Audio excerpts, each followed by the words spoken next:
প্রশ্ন এসেছে খুবই গুরুত্বপূর্ণ, বসে যাবে। এই কথা বলো না, কথা বলো না, আরেকবার তাকবীর দেন, লিল্লাহি তাকবীর। তাবলীগ জামাত, জামাত ইসলাম চরমনায়, কোনটা করব কোনটা সঠিক?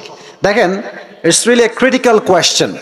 কোন দলকে বাতিল বলার পূর্বে আপনাকে বুঝতে হবে সেই দল কোরআন এবং সুন্নাহ কতটুকু মানে, কতটুকু তারা অ্যাপ্লাই করে।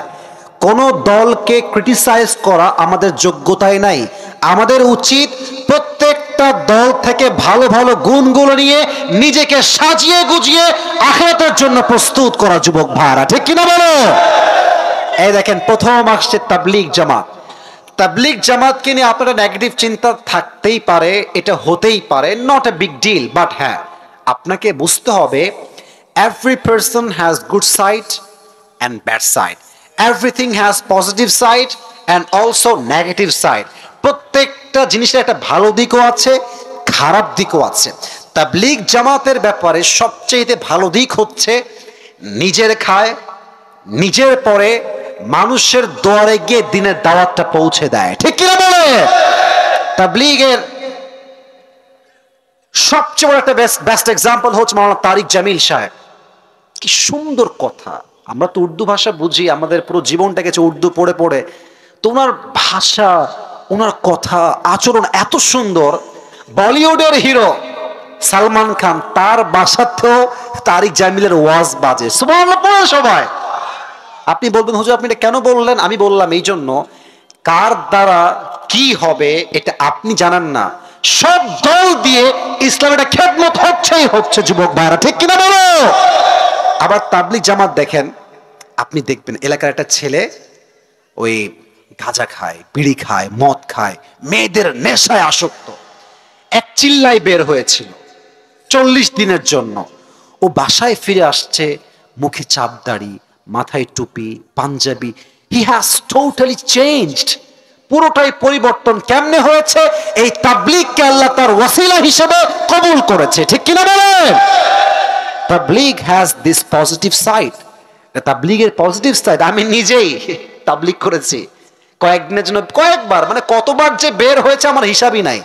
আমি যখন কাফিয়া জামাতে পড়তাম তখন আমি তাবলীগে গেছি, আমি যখন হেদায়েতুন পড়তাম তখনও আমি গেছি, আমি যখন নাহমি পড়তাম তখনও গেছি, কতবার যে গেছি হিসাব নাই। এবং আমাদের হেফ যখন ছিল মার্কাজের পাশে, প্রত্যেক সপ্তাহে বৃহস্পতিবার আমরা তাবলীগের মার্কাজে গিয়ে বয়ান শুনতাম। তো তাবলীগের বেশিরভাগ দিকটাই হচ্ছে পজিটিভ সাইড, যুবক ভাইরা, ঠিক কিনা বলো? 2 নাম্বার নাম দিয়েছেন জামাত ইসলাম। জামাত ইসলাম কিনা আমাদের দেশে অনেক কথা হয়েছে, কান ভারী হয়েছে। আমরা দেখেছি 5 ওয়াক্ত নামাজ পড়লেই নাকি জামাত শিবির, টাকনুর উপরে কাপড় পরলেই জামাত শিবির, মেয়েদের সঙ্গে প্রেম না করলেই জামাত শিবির, দিন কায়েমের কথা বললেই জামাত শিবির। তা আমার কথা নিরপেক্ষ কথা, যদি 5 ওয়াক্ত নামাজ পড়া, দিন কায়েমের কথা বলা, প্রেম না করা, সুন্নাহ অনুযায়ী চলা জামাত শিবিরের কাজ হয়, এই কাজটা সবারই অ্যাকসেপ্ট করা উচিত, যুবক ভাইরা, ঠিক কিনা বলো? আমরা 5 ওয়াক্ত নামাজ পড়বো, আমরা আল্লাহর এই জমিনে আল্লাহর দ্বীনকে কায়েম করবার জন্য শহীদের প্রস্তুত থাকবো, ঠিক কিনা বলো? এই দেখেন, জামাত ইসলামের যে নেতা আমির ডক্টর শফিকুর রহমান, কি সুন্দর সাবলীল ভাষা, কি সুন্দর কথা। উনি একবার একটা কথা বলেছেন, আমার কথাটা এত ভালো লেগেছে, আমার বাবারও অনেক ভালো লেগেছে। আমার বাবা বলছিলেন যে কি সুন্দর কথা। ওই যে একটা বিশাল বড় বন্যা হয়ে গেল না, বন্যায় তিনি ত্রাণ নিয়ে গেলেন। তো উনি কি বললেন দেখেন, মানুষের ভাষা কত দামি।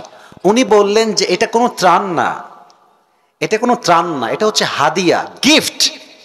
তো আমি যখন কোনো ভাইয়ের বাসায় বেড়াতে যাই, আমি কি হাদিয়া তোহফা নিয়ে যাই না? বল না কেন, নিয়ে যাই কি যাই না? আপনি আপনার বোনের জামাইয়ের কাছে যাবেন, তো আপনি একটু মিষ্টি, ফল, ফ্রুট কিনে নিয়ে যাবেন কি যাবেন না ভাইয়েরা? তো আমি আমার ভাইদের কাছে আসছি, এটা আমার গিফট, হাদিয়া। আমি আমার ভাইয়ের কাছে আসছি, হাদিয়া নিয়ে আসছি, এটা কোনো ত্রাণ নয়। এই শব্দ, এই বাক্য শুনে হাজার হাজার বন্যাগ্রস্ত মানুষদের হৃদয়টা বিশাল বড় হয়ে গিয়েছে, যুবক ভাইরা, ঠিক কিনা বলো? আবার দেখেন, আমিরে জামাত ডক্টর শফিকুর রহমান, উনি একটা ইন্টারভিউ দিয়েছেন। ওখানে তিনি তাদের যে চিন্তা এটাকে খুব সুন্দর এক্সপ্লেইন করেছেন। ওনাকে বলা হলো, আচ্ছা এই যে আপনারা যদি ক্ষমতায় আসেন তাহলে কি মেয়েরা বাহিরে বের হতে পারবে না, কাজ করতে পারবে না? উনি এত সুন্দর ব্যাখ্যা দিয়েছেন, সময় কম বলতে পারবো না। সেই ব্যাখ্যায় মেয়েটাও সন্তুষ্ট, পুরো জাতি সন্তুষ্ট হয়ে গেছে। আল্লাহু আকবার। জামাত ইসলামেরও ভালো দিক আছে, অনেক ভালো দিক। ইভেন এই দেশে যত ইসলামী দল নির্যাতিত হয়েছে, জুলুমের শিকার হয়েছে, তার প্রথম কাউন্টার হচ্ছে জামাত ইসলাম আছে। যুবক ভাইরা ঠিক কিনা বলো? এই শহীদ আল্লামা দেলোয়ার হোসেন সাঈদী হুজুরকে আমার বিশ্বাস, উইথ ফুল অফ কনফিডেন্স বলতে পারি আমি, তাকে ষড়যন্ত্র করে গোপনে হত্যা করা হয়েছে। যুবক ভাই, এই আল্লাহর বান্দা আল্লামা সাঈদী আজকে বেঁচে থাকতো আজকের এই দিনে, আমার মনে হয় বাংলাদেশে ইসলামটা 80% বেশি এগিয়ে যেত। যুবক ভাইরা ঠিক কিনা বলো? ওরা জানতো যদি এই বান্দা বেঁচে থাকে পুরো বিপ্লব হয়ে যাবে।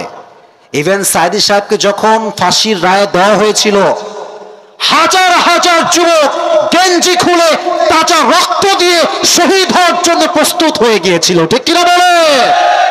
জামাত Islam also has a lot of positive side.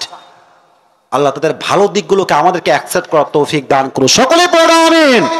শেষ আসছে চরমোনাই। চরমোনাই পীর সাহেব এক বীর পুরুষের সন্তান, সুন্দর কথা বলেন তিনি। আপনি দেখবেন অনেক বিষয়ে যখন হুজুররা পা চেটে বেড়ায়, চুপচাপ থাকে, আমাদের চরমোনাই পীর সাহেবের হুজুর অনেক সময় হুঙ্কার দিয়ে হক কথা বলে। যুবক ভাইরা ঠিক কিনা বলেন? ইভেন আমরা দেখেছি যখন আন্দোলন চলছিল, সব দল তো ছিলই, বাংলাদেশের চরমোনাই দলটা সবার সামনে শহীদ হওয়ার জন্য সামনে এগিয়ে গিয়েছিল। যুবক ভাইরা ঠিক কিনা বলে?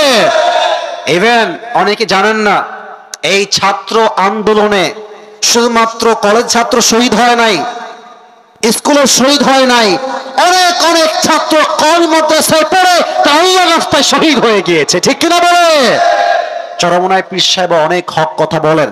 ওনাদের যিনি আগের পীর, মূল যিনি, ওনার একটা বক্তব্য আছে ফেসবুকে ইউটিউবে খুবই ভাইরাল, দেখবেন উনি কালো করে, চেহারা কালো বা দিলটা পুরোটাই আলো দ্বারা আলোকিত। উনি বলেন যে কোন পীর তোমাকে কিয়ামতের দিন বাঁচাইতে পারবে না।